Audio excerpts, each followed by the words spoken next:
Bueno, hoy comenzamos, si bien seguimos con el libro de Romanos, pero hoy comenzamos la segunda parte de estas dos partes que se divide el libro, que viene a ser la enseñanza para nuestra vida práctica. Yo quiero recordar un poquito lo que se vino dando todos estos, yo no le saco la cuenta, pero creo que llevamos un año predicando acerca de Romanos. Y si recuerdan, el domingo pasado hablábamos un poquito, hacia una conclusión, un resumen de todo lo que el libro de Romanos expresa en el aspecto teológico, ¿vale?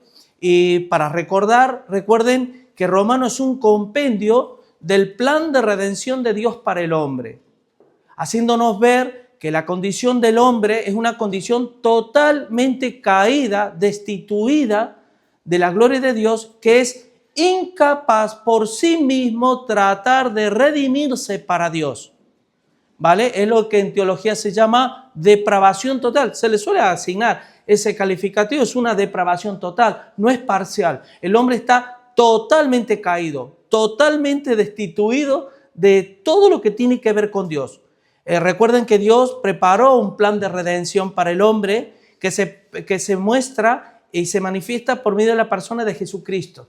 Él es el camino, la verdad y la vida. No hay más. No hay Virgen María, no hay profeta, no hay papa, no hay pastor, no hay líder. No, solo la salvación de un individuo viene y puede venir pura y exclusivamente de nuestro Señor Jesucristo. Luego, lo más importante de todo esto, además, es que Dios desea que el hombre le conozca y que hay un muro de separación entre Dios y los hombres que se llama pecado. El pecado hace una diferencia, levanta un muro de contención entre Dios y yo. Y eso se derriba cuando nosotros nos arrepentimos de corazón al Señor y ese plan de redención me alcanza. Amén. Eso se habló en casi todos los capítulos que hemos venido hablando de Romanos, en resumidas cuentas. Y termina con una doxología final, que es la gloria a Dios, en la cual Dios es, ¿se acuerdan cuando el domingo pasado? Oh, profundidad de la sabiduría, cuán insondables son sus juicios, inescrutables sus caminos, ¿se acuerdan? Y que por Él, para Él y por medio de Él son todas las cosas. Así que esa soberanía de Dios, esa grandeza de Dios se culmina y prácticamente en el último versículo dice: a Él sea la gloria por los siglos. Amén. Ahora vamos a empezar el tiempo que va a haber un poco más de caña, ¿vale? Para nuestras vidas. Caña con amor, ¿vale? Porque tenemos que sacudirnos y tenemos que, hermano, Dios no quiere que llevemos una vida floja, una vida mediocre. Dios quiere que de gloria en gloria nos vayamos perfeccionando, es decir, completando a la imagen de Jesucristo, el carácter de Jesucristo. Versículo 1 del capítulo 12.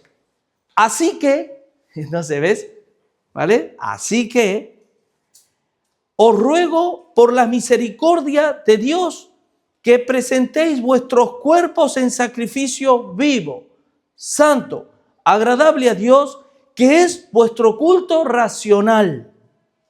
No os conforméis a este siglo, sino transformaos por medio de la renovación de vuestro entendimiento, para que comprobáis cuál sea la buena voluntad de Dios, agradable y perfecta. Hasta ahí. Estos dos versículos vamos a ver hoy. Solo dos versículos. Yo iba a seguir leyendo, pero no, solamente estos dos versículos. Estos dos versículos, hermanos, miren, entre varias cosas viene a mostrar lo que es la vida sacerdotal de un cristiano. ¿Cuántos saben que nosotros somos un real sacerdocio y una nación santa para Dios? Yo siempre lo recuerdo, hermano, cuando la persona, el creyente, el que conoce a Dios, ve la figura del pastor como un sacerdote para su vida, se está equivocando. Porque todos somos un real sacerdocio y eso implica que tú tienes la misma responsabilidad que yo de llevar delante de Dios una vida espiritual tal como Dios nos las demanda. Y esa esa función sacerdotal lo vemos en tres aspectos. Y eso se ve plasmado en las páginas del Nuevo Testamento. Uno es el sacrificio. Sin sacrificio no hay vida. Sin sacrificio no hay. Luego viene lo que viene a ser la santificación.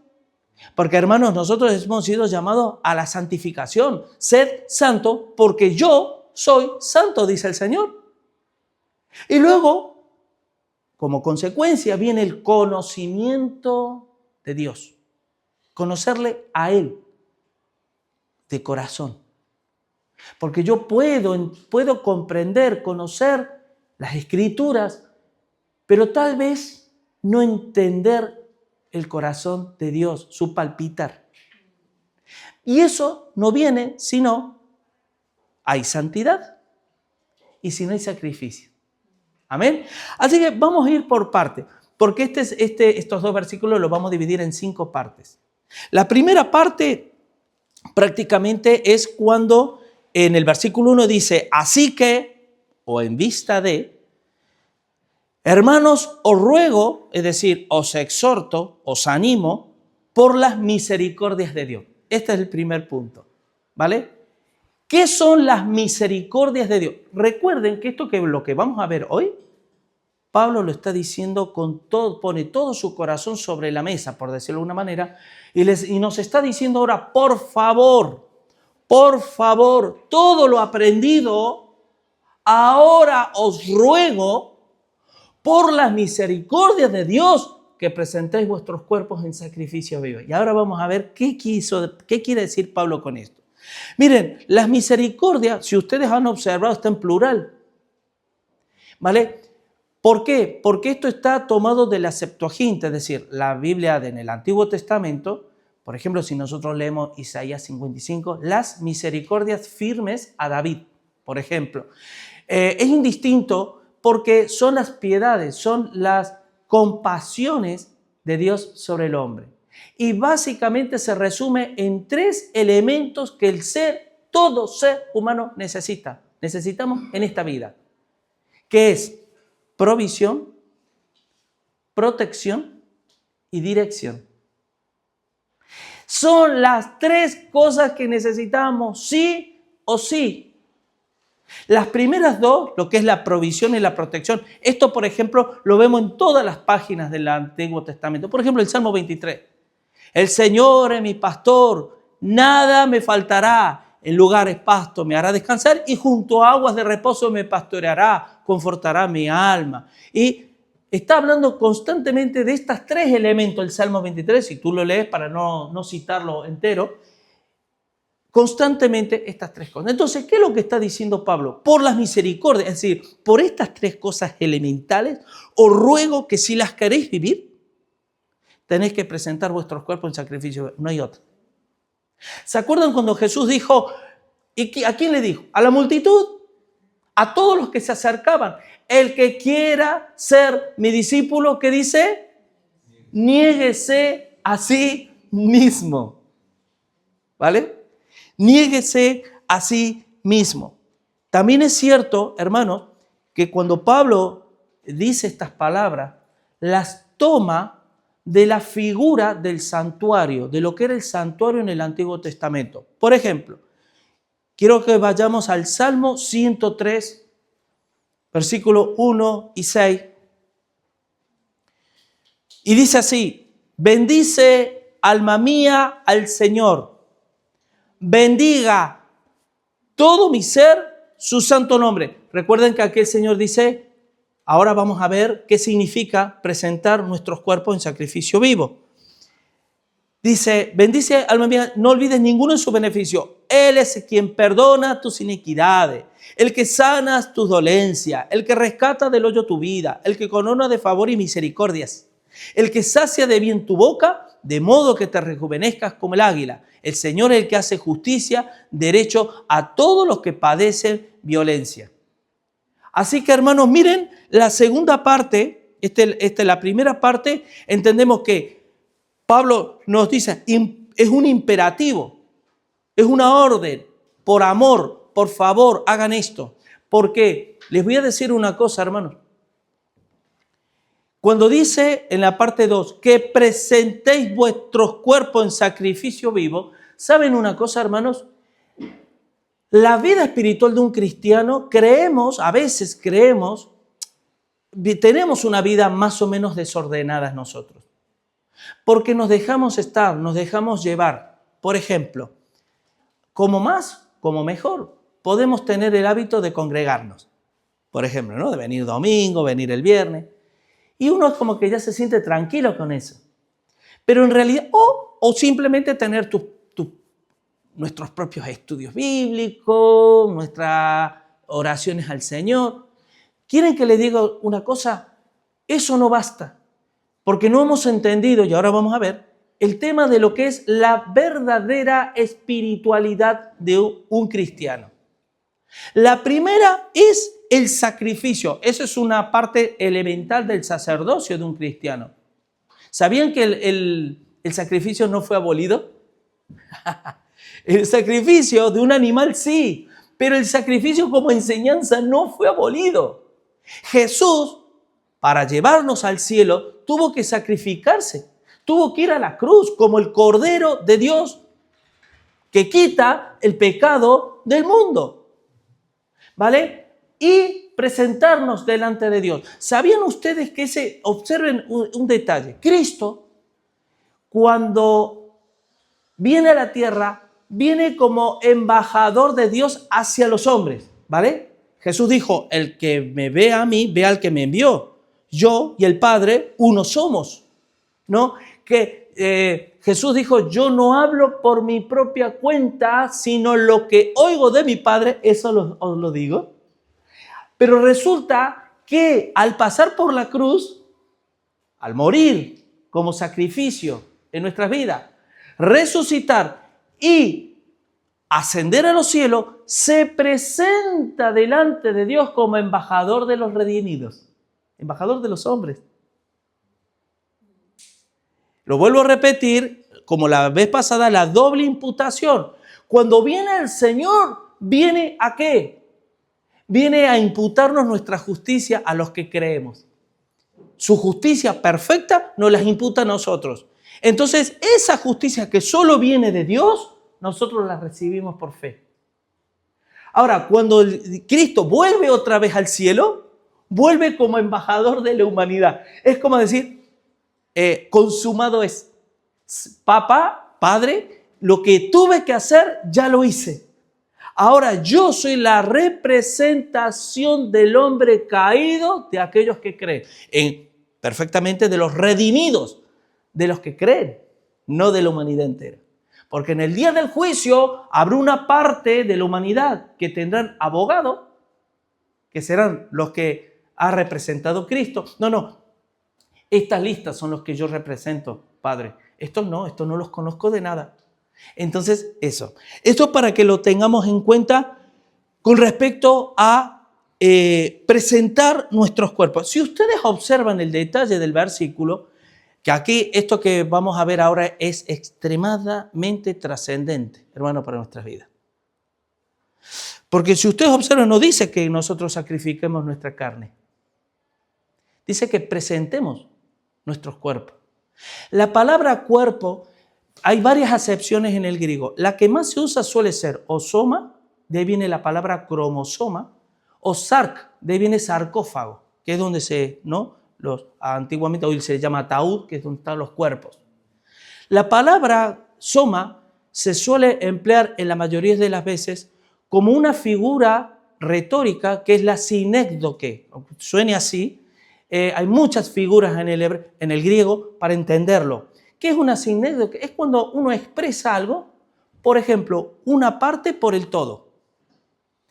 Y les pongo un ejemplo. Ustedes han oído decir alguna vez, porque yo vi 200 cabezas de ganado. Pregunto, ¿has visto la cabeza flotando por ahí?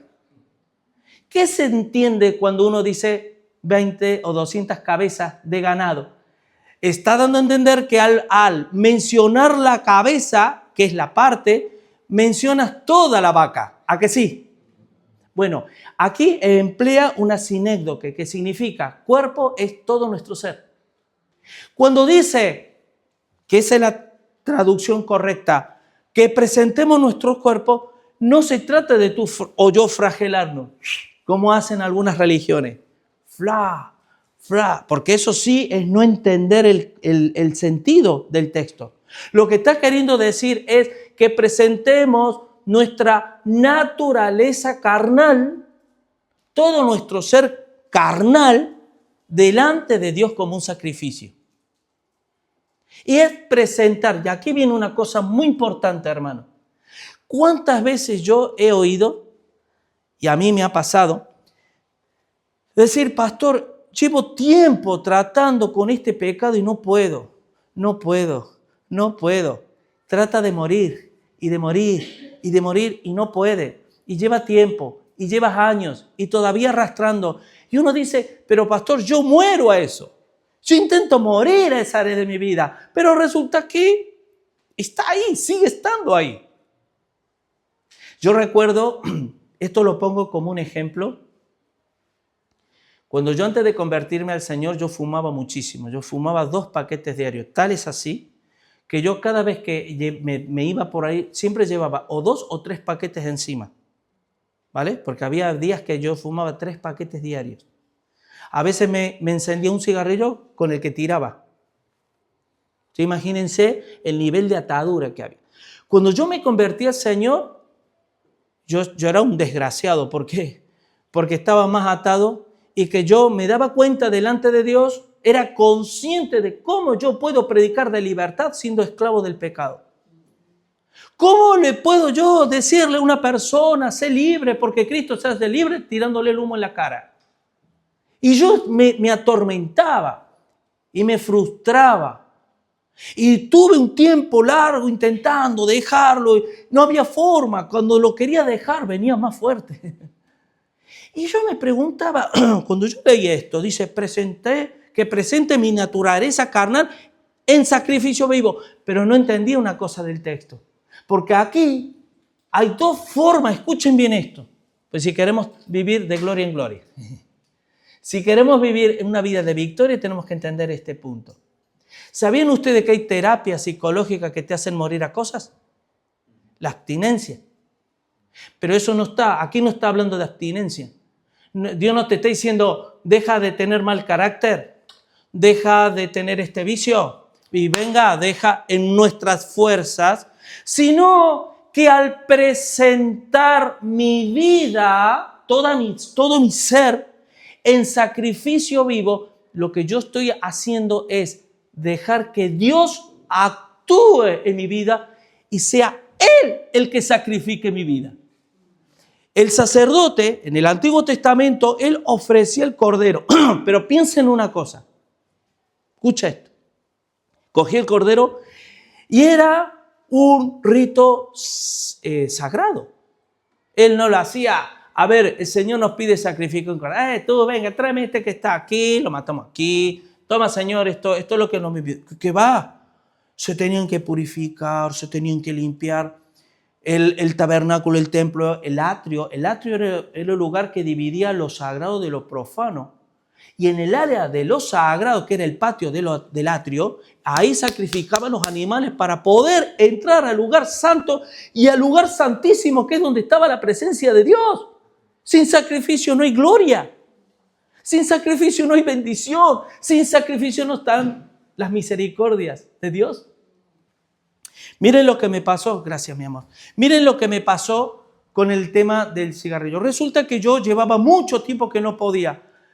Y dado un día, yo trabajaba por la noche, salido del trabajar, yo tenía, de repente me entró tal frustración, tal odio por el pecado, tal aborrecimiento por el pecado, que cogí el paquete que no lo había abierto, lo rompí, lo tiré al asiento de lado y dije, Señor, ya no doy más.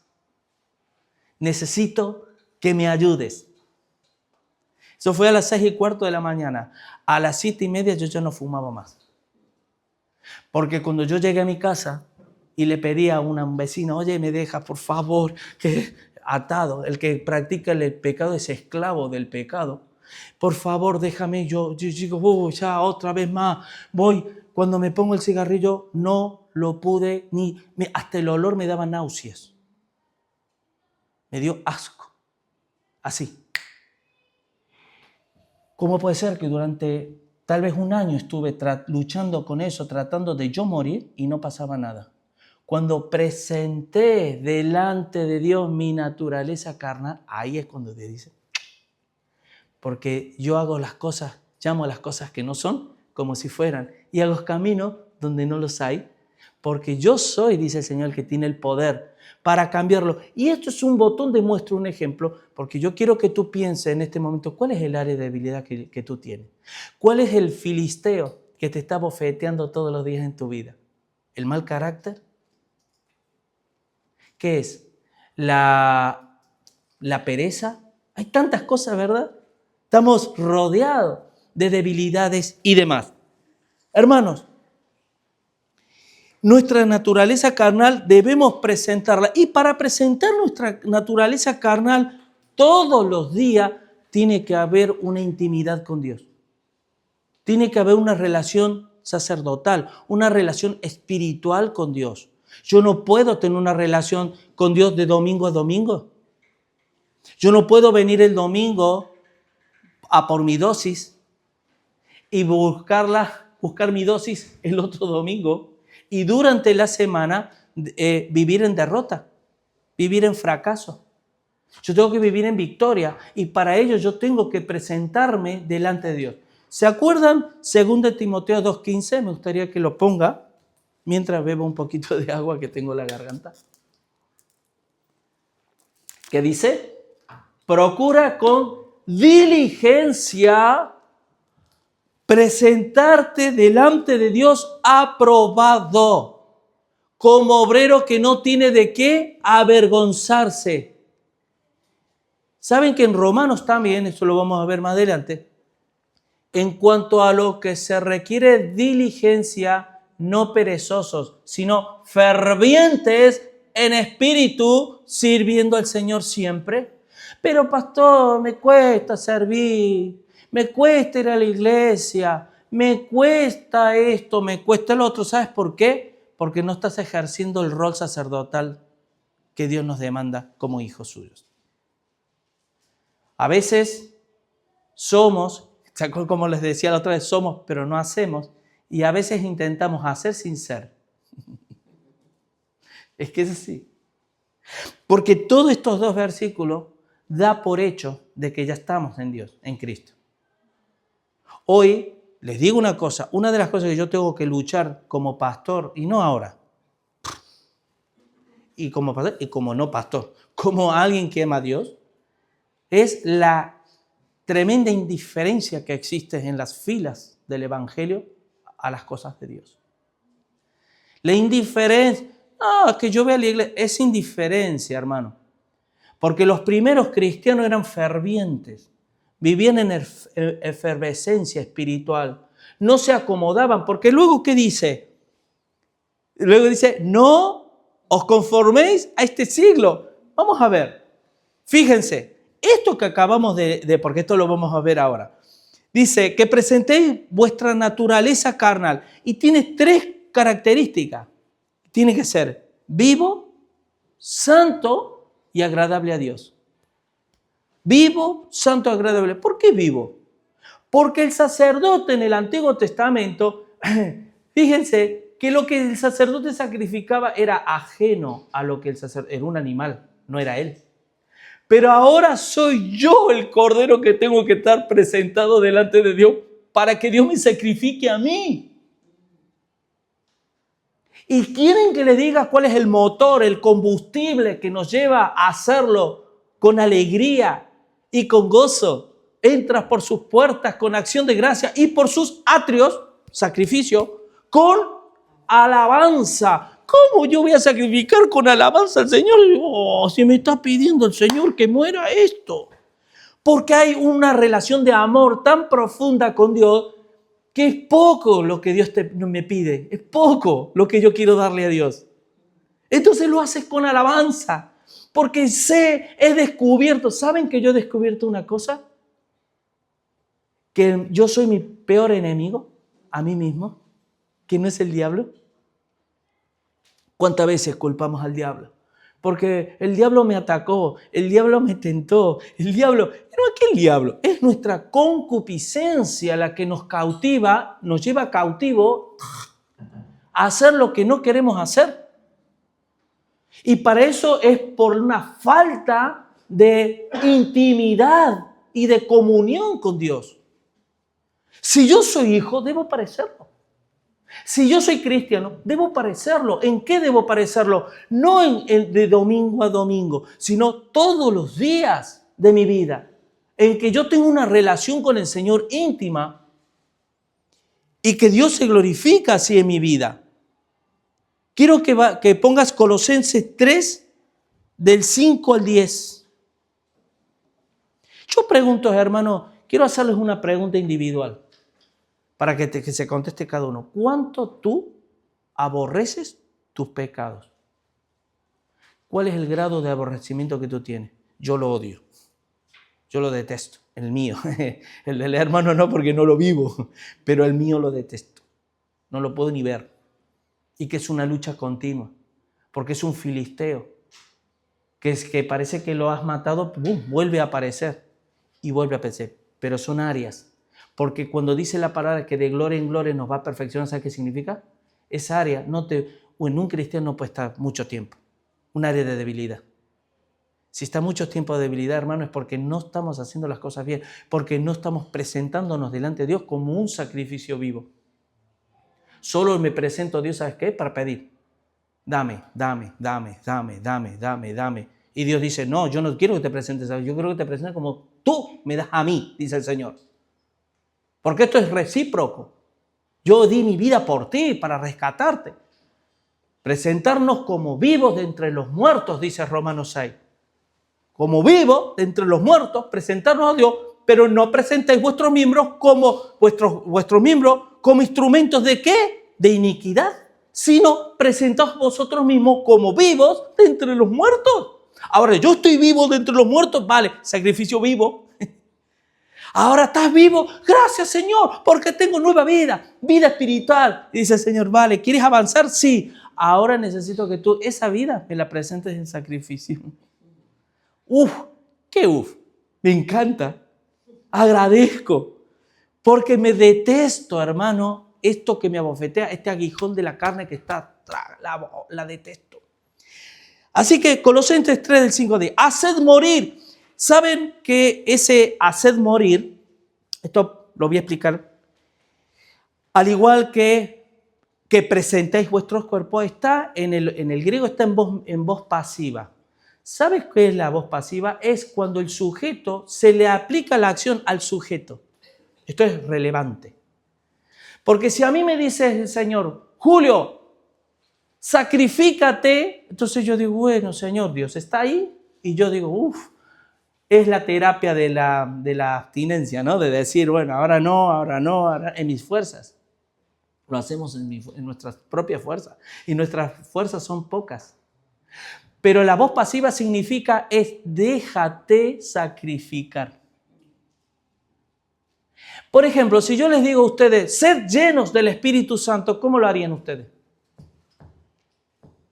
Ahora. No sé cómo. A mí me dice el Señor, Julio, sed llenos del Espíritu Santo. No sé cómo. Pero también está en voz pasiva. Déjate llenar por el Espíritu Santo. Es donde la acción es activada hacia el sujeto. No es que el sujeto se activa a sí mismo. ¿Me explico? No está en voz media, está en voz pasiva. En este caso, cuando dice, haced morir, está en voz pasiva. Pues lo terrenal en vosotros, fornicación, impureza, pasiones desordenadas, malos deseos y avaricia, que es idolatría. Hoy, como siempre, cuando oramos por la ofrenda, oramos, ¿verdad? Señor, gracias por tu dádiva. Y lo oramos todos iguales, ¿vale? Gracias por tu dádiva. Y enséñanos a dar, y enséñanos a dar, y enséñanos a dar. Pero, hermano, ¿cómo le vamos a dar al Señor si no nos presentamos a Dios como sacrificio vivo?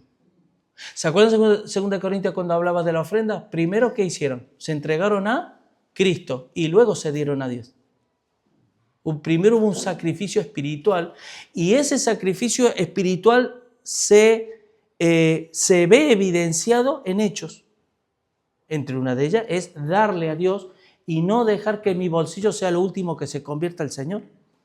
Porque, ¿qué dijimos el domingo pasado? Todo es de Él, por Él y para Él, menos mi bolsillo. Pero pongo el ejemplo esto, hermano. ¿Y el tiempo? ¿Cuánto tiempo le entregamos a Dios? Por amor a Él. Porque eso es sacrificio también. La cuestión es que, hermano, el presentarnos delante de Dios es un acto espiritual donde Dios toma el control. ¿Tú sientes que Dios toma el control en tu vida? ¿Tú lo notas? ¿O notas que estás luchando en tus fuerzas? Así que, hermanos, es vivo, santo y agradable a Dios. Por ejemplo, Romanos 6, del 12 al 14.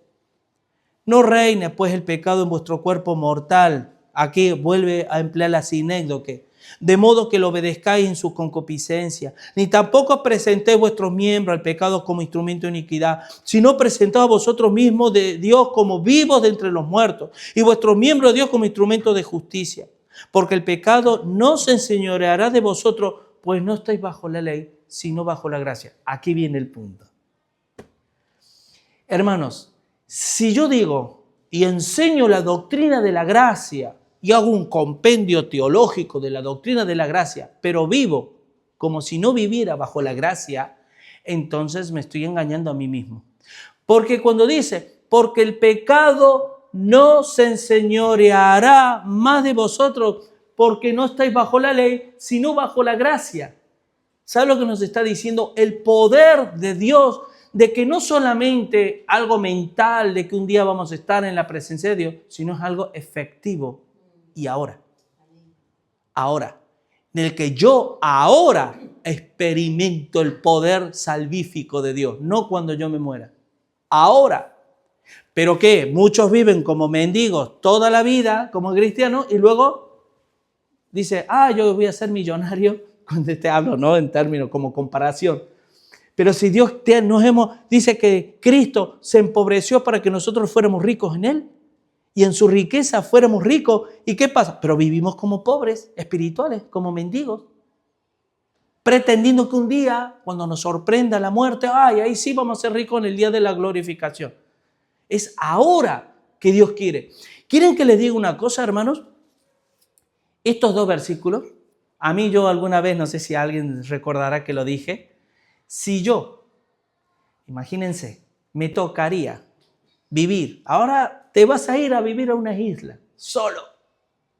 Y aún más, ¿qué te llevaría? ¿Qué solo te puedes llevar? Un pasaje de la Biblia. El que no entendió estos versículos yo el título que le puse el mensaje es el ABC de la vida cristiana. Queremos vivir como sacerdotes sin practicar el sacerdocio. Queremos que Dios nos bendiga sin nosotros sacrificarnos. Queremos saber algo de Dios sin santificarnos, sin santidad. Y sin santidad nadie verá a Dios. Pero quiero conocer a Dios y me lleno de teología. Pero si no hay un sacrificio vivo, ¿sabe qué? Se queda en eso, en teología solamente. Y les voy a decir un detalle. Cuando en algunos círculos te dicen, la letra mata, mas el espíritu vivifica, ellos lo interpretan mal, como queriendo decir, no estudies mucho, porque eso te mata, ¿vale? Lo que tienes que hacer es ser lleno del Espíritu Santo. No está diciendo eso, porque está hablando de la letra de la ley. La ley mosaica nos mataba. Porque la ley es para el conocimiento, no para la salvación. Y te mata.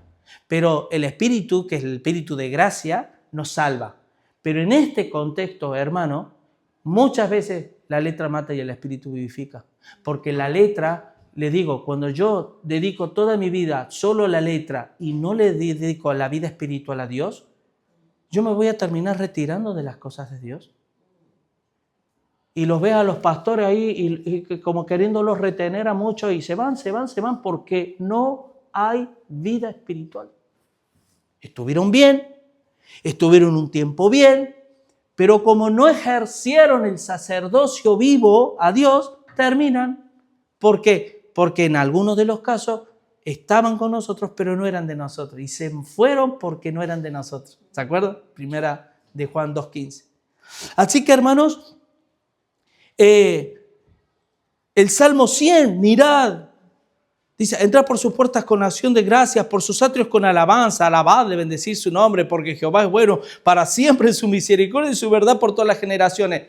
Les digo una cosa, hermano, ¿saben cuál es lo más importante para la vida de un cristiano?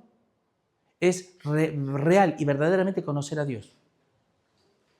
Y es lo que el diablo va a tratar de impedir. Así que, hermano, ¿se acuerdan que hace tiempo yo compartí acerca de 1 Pedro 2:5?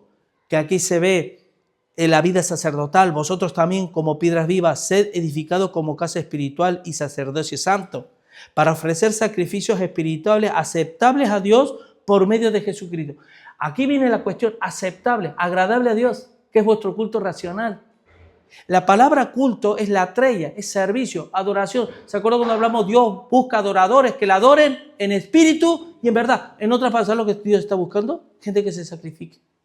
Que ella deje de justificarse a sí mismo.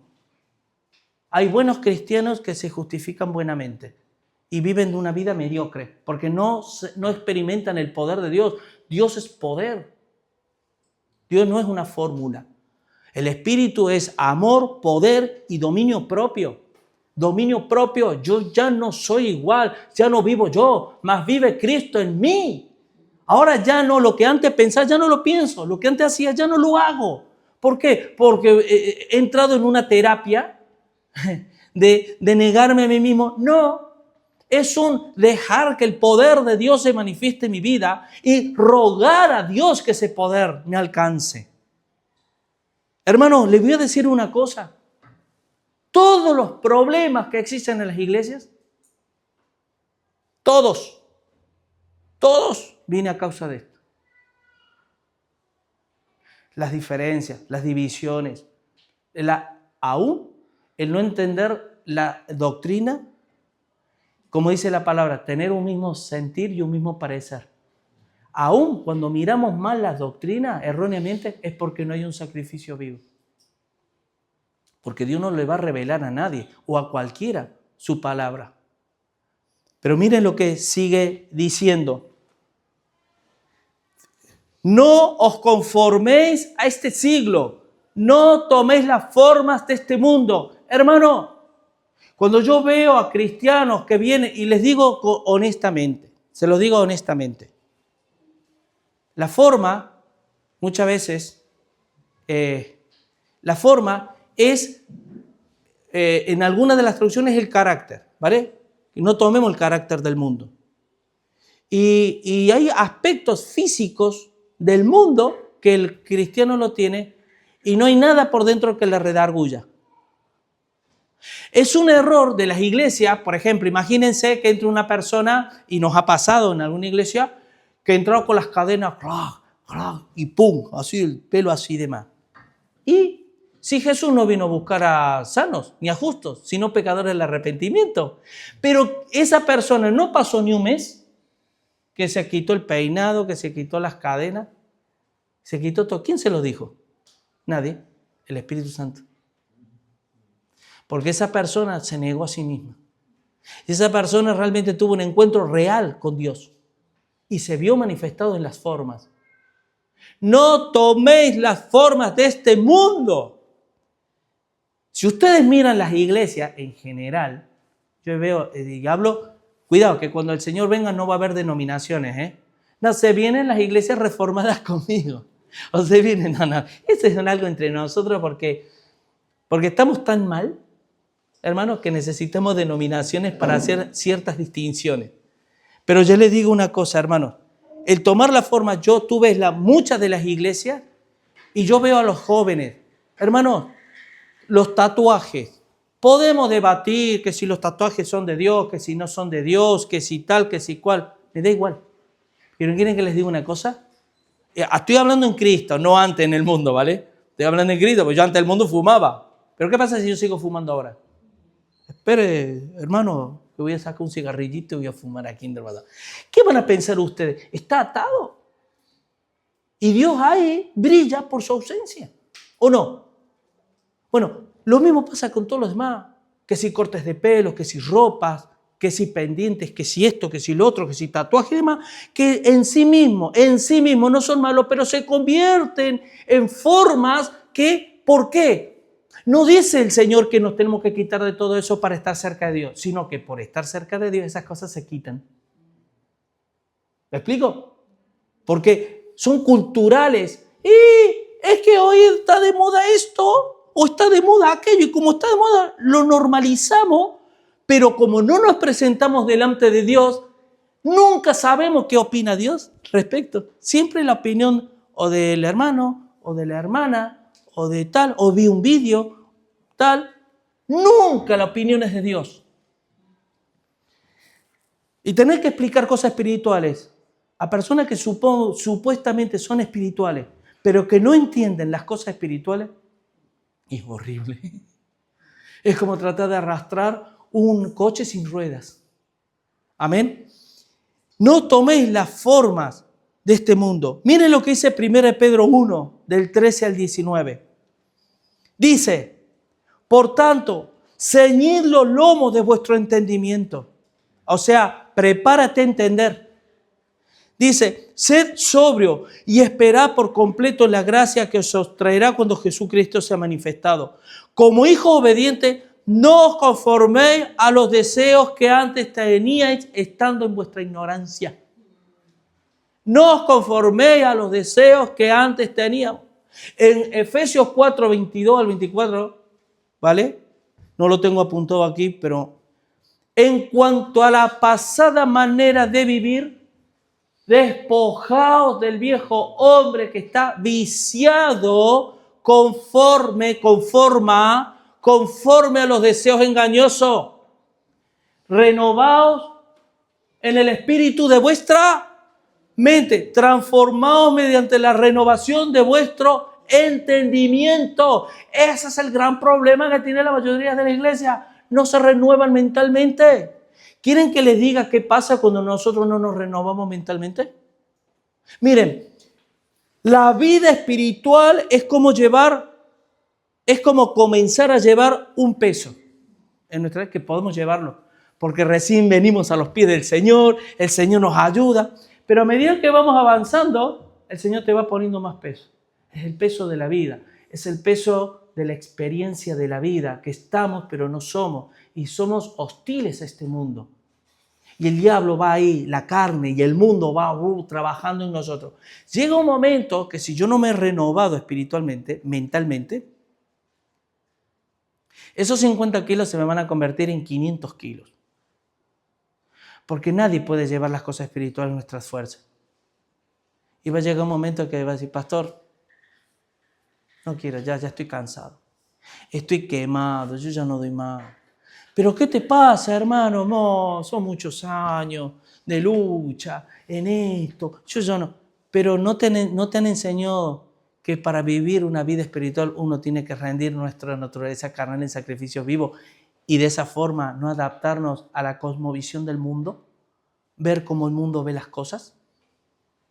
Qué lamentable es cuando hay hermanos que no saben distinguir cosas que tú dices, fíjate de sencillo, ¿el Señor estaría ahí? No. ¿Y por qué tú estás? Porque bueno, no lo sé, qué sé yo, ¿no? Como de repente ustedes se van por ahí y lo ven a vuestro pastor vestido de Halloween por ahí, con una cerveza en la mano. ¿Qué sentirían ustedes, hermano? Siendo honestos, ¿cómo se sentirían? Que es el pastor. ¿No será que están pensando que es el sacerdote? ¿Y tú? ¿No eres sacerdote delante de Dios? No hay judío, griego, ni hombre, ni mujer. Todos somos unos en Cristo. A eso sí nos chocaría, pero no nos choca si lo hacemos nosotros. La ceguera espiritual es tremenda cuando nosotros no nos sacrificamos espiritualmente, hermano. Es tremenda la ceguera, por mucha doctrina que sepamos, por mucha letra que sepamos. Es tremendo. Y lo terminé de leer y renovado en el espíritu, dice, y renovó el espíritu y vestido del nuevo hombre, creado según Dios en la justicia y verdad del evangelio. Y vestido del nuevo hombre, creado según Dios en la justicia y santidad de la verdad, para que comprobéis cuál es la buena voluntad de Dios. Miren, si no transformaos mediante la renovación, dice, transformaos mediante la renovación de vuestro entendimiento.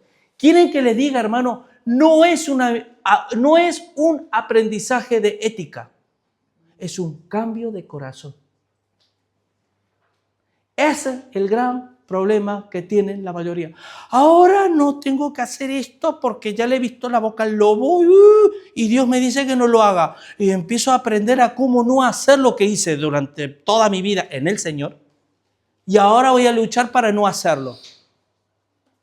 El Señor dice, muere completamente, renuncia y preséntate delante de mí, porque yo soy el que produzco el querer como el hacer según mi buena voluntad. No es con ejército, no es con espada, es con su Santo Espíritu. Sino transformaos mediante la renovación de vuestro entendimiento. O tomamos la forma del mundo o somos transformados mentalmente. No hay otra alternativa, hermano. ¿Ustedes saben qué significa la palabra cosmovisión? Es tener una visión determinada. ¿Sabía que tú y yo no somos lo que creemos? Y nos movemos en base a cómo vemos las cosas. Yo puedo ir a la iglesia, puedo leer la Biblia, a veces orar cuando me acuerdo. Porque les voy a decir una cosa, uno puede poner como ejemplo, no, yo vengo a la iglesia y estoy comprometido y leo toda la Biblia y estudio la Biblia y oro todos los días. Bueno, si haces eso es porque verdaderamente tienes una vida de sacerdotal. Pero el que no tiene una vida sacerdotal, ora cuando se acuerda. O ora a Dios pidiéndole. Mis hijos, mi marido, mi mujer, mi trabajo, mi vida. Ay, gracias, ya oré. Uf. Y en última instancia, ora por los alimentos y nada más. Esa es la oración del día. Y a la iglesia va porque el viento de repente sale a la calle y la iglesia está allí y justo viene un viento y lo lleva a la iglesia. Pero cuando sale a la calle y el viento va para el otro lado, me quedo adentro porque estoy más calentito en casa. No entiende y no ve las cosas espirituales como son. Hermanos, en 2 de Corintios 10, 4 al 5, ¿cuántas veces hemos hablado de este texto? Las armas, escuchen, las armas de nuestras estrategias, ese es el original de nuestra estrategia, no son carnales. ¿Quieres a tu marido ganarlos para Cristo? ¿Quieres que tu padre, tu madre, tu hermano, tu hijo conozcan a Dios? Que sepas que tú y yo no vamos a poder hacer absolutamente nada a menos que entendamos que nuestras armas para que Dios se glorifique no son carnales, sino poderosas en Dios, que destruye fortalezas, destruye argumentos y nos derriba toda altivez y nos lleva cautivo todo pensamiento, la obediencia a Cristo. Transformaos mediante la renovación de vuestro entendimiento. Miren, hermano, y esto nadie nos libramos de esto, nadie. Lo que pasa es que uno puede ser consciente o no. No hay cosa más que huela a moho, ¿vale? Que huela a moho, a rancio, que un hombre no renovado. Que ves siempre lo mismo, siempre la misma historia, siempre igual, con sus problemas, con sus gestos, con su lo otro. Estoy hablando de la iglesia, Estoy hablando del que nunca puede, nunca sabe, nunca entiende, nunca tal, nunca cual. Ya huele a rancio. Porque no hay una renovación mental, no hay un entendimiento. ¿Se acuerdan cuando decía en 1 Corintios, dice que el hombre natural no percibe ni entiende las cosas que son espirituales porque para él son locura y no las puede entender? Porque se han de discernir espiritualmente, pero el hombre espiritual entiende todas las cosas. ¿Por qué entiende todas las cosas? Porque el verdadero hombre espiritual es alguien que se va renovando. Se va renovando completamente. Renovando. ¿Y cómo se renueva? ¿Por qué se renueva? Porque está constantemente muriendo a sí mismo. presentando su naturaleza carnal delante de Dios y diciendo, Señor, ayúdame, quiero cambiar, no quiero ser el mismo. El punto está, yo recuerdo un día que alguien me dijo, ¿sabes cuándo tú vas a dejar de pecar en tal o cual área? Cuando tú aborrezcas tus pecados, cuando tú odies lo que tú haces o lo que tú piensas o lo que tú sientes. Cuando lo aborrezcas, entonces verdaderamente, ¿qué es lo que Pablo hablaba también de aborrecer el pecado? Así que, hermanos, dice que el entendimiento de ellos se embotó, porque hasta el día de hoy cuando se lea el antiguo pacto les queda el mismo velo no descubierto que por Cristo es quitado. Esto está en 2 Corintios 3:14. Se embotó. Hoy tú puedes estar leyendo la Biblia y no estar Dios ministrando tu espíritu. ¿Sabían que la Biblia es un libro que contiene vida espiritual? No es un diccionario de la Real Academia Española en la que yo acudo y digo, a ver, yo me llevo mal con mi mujer, a ver, ¿qué tengo que hacer? La terapia que tengo que hacer para llevarme bien con mi mujer. Tengo problemas con el alcohol, a ver, la página alcohol, a ver cómo debo hacer. No es eso. La palabra de Dios tiene vida en sí misma y cuando uno tiene vida, uno tiene la mente de Cristo. Las cosas ya no las ve igual y lo ve todo en perspectiva. Por eso no nos cuesta. Y recuerden esto, hermanos, no hay gloria sin cruz. No hay gloria sin cruz. Entonces, os ruego por la misericordia de Dios que te presentes a Dios en un sacrificio. Niégate a ti mismo, Julio, porque de ti, lo que procede de ti, no hay nada bueno. Muere a ti mismo, ¿vale? Dice, os ruego por la misericordia de Dios que presentéis vuestros cuerpos en sacrificio santo, agradable a Dios, que es vuestra latreia, es decir, vuestra adoración espiritual, es la vida espiritual. No os conforméis a este siglo, no toméis la forma de este mundo, sino transformaos mediante la renovación de vuestro entendimiento. Ahora viene el último punto. ¿Para qué? Para que conozcáis la buena voluntad de Dios. ¿Amén? ¿Amén? Y dice sí, otros dicen no. Comprobéis. Hermanos, si la Biblia me dice examinaos si estáis en la fe, ¿cómo me voy a examinar si no compruebo? No os conforméis, dice, para que, la última parte, para que comprobéis cuál sea la buena voluntad de Dios, que es agradable y completa. Eso es la palabra perfecta, completa. ¿Saben una cosa, hermanos? A Jesús le seguían mucha gente. ¿Cuántos saben que a Jesús le seguían multitudes? Como hoy. Como hoy, las iglesias están llenas. Hay muchas iglesias que son multitudinarias y si te vas a América Latina, las iglesias son cada 200, 300 metros una iglesia. Igual que en los tiempos de Jesús. Pero ¿sabes lo que es Jesús? Yo me imagino Jesús caminando y la multitud siguiéndole y de repente darse la vuelta a Jesús y decirle, si alguno permaneciese en mi palabra, será verdaderamente mi discípulo y conoceréis la verdad y la verdad os hará libres. ¿Sabes lo que quiere decir? Que no todos siguen a Jesús como deberían, porque muchos le siguen por los panes y los peces. Muchos le siguen a Jesús porque tienen un vacío tan grande dentro que dice, uy, qué gente buena, estoy ahí, son gente buena, estoy bien, me siento bien. Eso tiene fecha de caducidad. Pero seguir a Cristo, los pasos del Maestro, significa negarnos a nosotros mismos, tomar la cruz y seguirle. Tomar la cruz es sacrificio, hermano. Es lo que más queremos alejarnos. Pero tranquilo, les voy a dar una buena noticia a todos. Si te cuesta o nos cuesta presentar nuestra naturaleza caída, nuestra naturaleza adámica, nuestra naturaleza carnal en sacrificio vivo, no te preocupes que ya Dios se va a encargar de hacerlo. Esa es la buena noticia.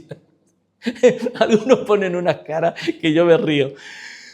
Tranquilo, porque si es necesario que tengáis que ser afligido en diversas pruebas, Uno, pastor, qué bien, qué lindas palabras está diciendo, demás, pero esto es para mañana. Para mí es para mañana. Dices, te vas a encontrar conmigo mañana.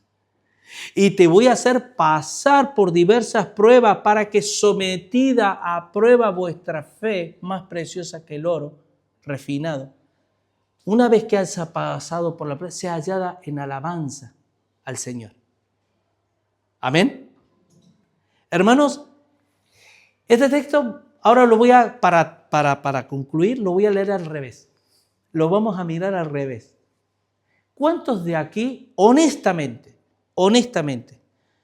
quieren llegar a conocer toda la voluntad de Dios para tu vida? A ver, quiero que levante las manos. Quiero saber, a ver. ¡Uy, todos! ¿Ya saben lo que tienen que hacer? Vamos a leerlo al revés. Pues tenemos que renovarnos mentalmente. Yo ya no puedo pensar como pensaba hace 2 años atrás. ¿Y cómo me renuevo mentalmente? Transformándome y no tomando las formas de este mundo. Pero, vale, bien, yo me voy a alejar. Eso se llama santidad, ¿vale? Eso se llama santidad. Vale, entonces, ¿yo cómo hago para vivir en santidad? Pues muriendo a mí mismo. Muriendo a mí mismo, hermano. Si quieren que les diga una cosa, ¿sabían que tú y yo no somos hoy todo lo que Dios quiere que seamos? ¿Sabía que de ti realmente tu persona es tremendo lo que hay ahí? Y el diablo lo sabe. Y el diablo no quiere que florezca. No quiere que salga a la luz. Tu verdadero ser en Cristo es una persona más que vencedora. Es victoriosa. Y además una persona llena de gozo, llena de la plenitud de la vida de Cristo. Y es una persona que emana paz, emana gozo, emana plenitud, emana ganas de vivir. Y eso es lo que Dios nos tiene. Esas son las misericordias de Dios. Y que Dios, el Pablo nos ruega, por favor, háganlo, porque si no lo hacen, nunca van a experimentar la gloria de Dios en vuestras vidas. Amén. Así que recuerden una cosa, hermano. Porque recuerden que ya quedan algunos capítulos más, o sea, nos queda todavía un recorrido. Porque lo que vamos a ver el domingo que viene, ahora viene la vida corporativa. Fíjense qué maestría, cómo Dios hace las cosas. Primero nos habla de la grandeza de la obra redentora de Dios en Cristo. Luego nos dice que Dios quiere que todos los hombres sean salvos. Lo desea. Luego nos dice que no hay forma de acceder a esa gloria si no nos arrepentimos y nos humillamos delante de Dios y reconocemos su poder y su grandeza. Y luego habla de la soberanía de Dios, hermano, que Dios hace lo que quiere. ¿Sabes por qué Dios hace lo que quiere? Adivinen por qué Dios hace lo que quiere. Porque es Dios. Si no hiciera lo que quiere, ¿qué hiciera? No sería Dios. A ver, sería un ser creado. No, Él es creador. Y Él está sobre todas las cosas. Pero ahora, una vez que uno sabe eso, y yo les puedo asegurar que de una forma o de otra, casi la inmensa mayoría de las iglesias lo conocen este aspecto. Pero acá viene la parte práctica. Os ruego por la misericordia de Dios que todo eso tú lo puedas y yo lo podemos vivir todos los días de nuestra vida. Y no esperar a ser glorificado, a morir, para decir hoy me voy con Dios, sino que hoy yo estoy con Dios. Y eso se manifiesta en mi rostro, en todo mi ser. Presentar todo tu ser en sacrificio vivo. ¿Qué decía? Bendice, alma mía, al Señor y no olvides ninguno de sus beneficios. Que todo mi ser alabe. ¿Cómo todo mi ser? A ver, y con esto ya concluyo. ¿Cómo todo mi ser? Primero, cantad en vuestros corazones con salmos, himnos y cánticos, ¿qué? Espirituales. ¿Vale? Ahí ya tengo un área de mi ser, lo espiritual. ¿Y el alma? Dice, cantaré, 1 Corintios 14, cantaré con la mente, pero también cantaré con el espíritu. O al revés, con el espíritu y también cantaré con la mente. Por eso enfatizamos las canciones. Hermano, ¿qué estás cantando? A veces yo me he encontrado en sitios cantando y me pongo a analizar la letra. ¿Qué? Eso es lo que no me muestra el Señor a través de su palabra. Y ahora viene lo más fuerte. ¿Y cuál es la otra parte de nuestro ser que Dios pide que la alabemos? El cuerpo. Hoy cantamos una canción que dijo de levantar las manos. ¿A qué sí? Yo no sé, tú estabas aquí, ¿no? Levantamos las manos como iglesia, en un mismo sentir, como en una sinfonía al Señor. Yo no digo que levantar las manos, levantar la mano no te indica nada. Puedes hacerlo, como que no pasa nada. Pero levantar la mano, dice, levantad manos santas, dice el Señor. Sin iras ni contiendas. El levantar la mano es una forma de adorar a Dios también. Porque es una expresión corporal de dependencia de Dios. Ustedes se imaginan decir, imagínense una cosa. Imagínense decir, Señor, no cantar, qué grande eres, Señor. Por ejemplo, la canción, cuán grande es, cuán grande. Y yo así. Hermano, lo que expresa el cuerpo es el reflejo de lo que es el alma. Y el alma es el reflejo del espíritu. Por eso, si no lo hacemos, no es por nada, pero sencillamente puede ocurrir que es porque no tenemos una vida espiritual en comunión con Dios. Porque no hemos entendido muchas cosas que tenemos que seguir creciendo y entenderlas en el espíritu. ¿Amén? Amén. Así que nada, hermanos, recuerden esto. ¿Cuántos dolores de cabeza nos evitaríamos como cristianos en las iglesias si todos viviéramos esto? Porque gran parte del dolor de corazón, del daño que a veces ocasionamos a alguien, a veces consciente, otras veces no, es porque no tenemos una vida espiritual consagrada a Dios. Amén. Vamos a orar, acompáñenme. Padre Santo, Señor, quiero darte gracias por tu palabra que es bendita en sí misma. Solo pedirte que no vuelva vacía, Señor. Haz lo que tengas que hacer en los corazones, Señor, y produce en nosotros una vida espiritual de, como dice tu palabra, de diligencia, no de negligencia. Que seamos fervientes en espíritu, que nos presentemos delante de ti como vivos de entre los muertos, Señor, y que nuestros miembros, no como herramientas de iniquidad, sino como herramientas de justicia delante de ti, Señor. Padre Santo, te pido que crezcamos en esto, porque esto es el ABC de la vida que tú nos demandas a cada uno, Señor. Si esto no estamos dispuestos a vivirlo, Señor, vamos a tener gravísimos problemas en nuestras vidas, porque nos iremos conformando a las cosas de este mundo y el diablo hará estragos en nuestras vidas. Yo te ruego, Padre Santo, que nos ayudes, porque estamos en debilidad y necesitamos y dependemos de ti, Señor. Yo te doy gracias por todo, en el nombre precioso de tu Hijo Jesucristo. Amén y amén. Que Dios les bendiga, hermanos.